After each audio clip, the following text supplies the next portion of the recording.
Administrative processes and procedures. Now, these include access control. Who's going to access a system? And bear in mind, this system is being used in a generic term. Access a production system, access the computer system. You don't allow someone on the production floor unless they're wearing a hard hat. You want to make sure they're safe, they don't have something fall on them, don't get injured. You don't allow someone on the computer system unless they have a reason to be there, unless they have an account. So access control measures, door locks, physical controls that way, guards, logical or technical controls, smart card logon, passwords, access control permissions, your access control list or DACL, discretionary access control list in Windows, generally Linux, Unix, and Mac. Identity management. You want to know who someone really is. You don't give access unless you know who they are. Now, Joe, give me administrative rights. There's a good idea. Well, maybe not such a good idea. You should only give rights to people that need them. You don't know who someone is, you don't know whether or not you can give them rights. You need for them to prove their identity, and then once their identity is proven, you do provisioning of rights.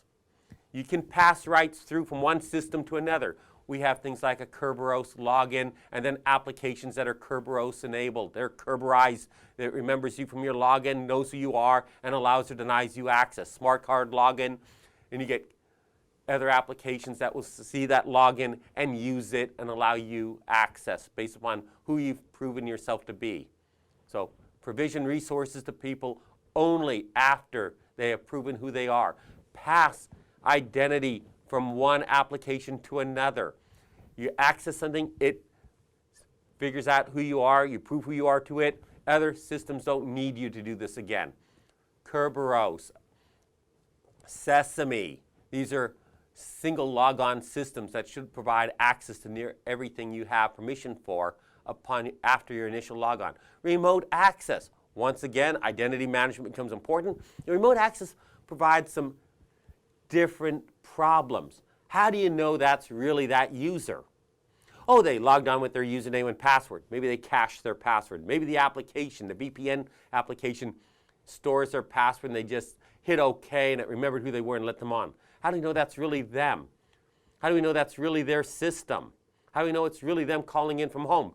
You know, with the dial-up modems, we had callback systems or caller ID. They dialed in, it recognized their phone number, approved that system or coming in because it knew it was that house, that phone number. Callback, they call in, they authenticate, has a list of numbers to call them back on, call them back at a preset number, or in the case of someone traveling at a number they enter. But they reversed the charges and went to a system. So you had someone who hacks in, knows someone's username and password, they get in, it authenticates them, hangs up on them, calls them back. And some poor guy at 3 a.m., they find their phone ringing that connects to their computer, and it rings and rings and rings 20 times that night. Next morning, they're grumpy, they go into work.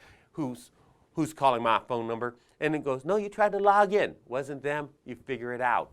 VPNs are fantastic, usually provide for strong authentication, but you gotta make sure. We've gotta have processes and procedures in place to properly authenticate, to properly authorize.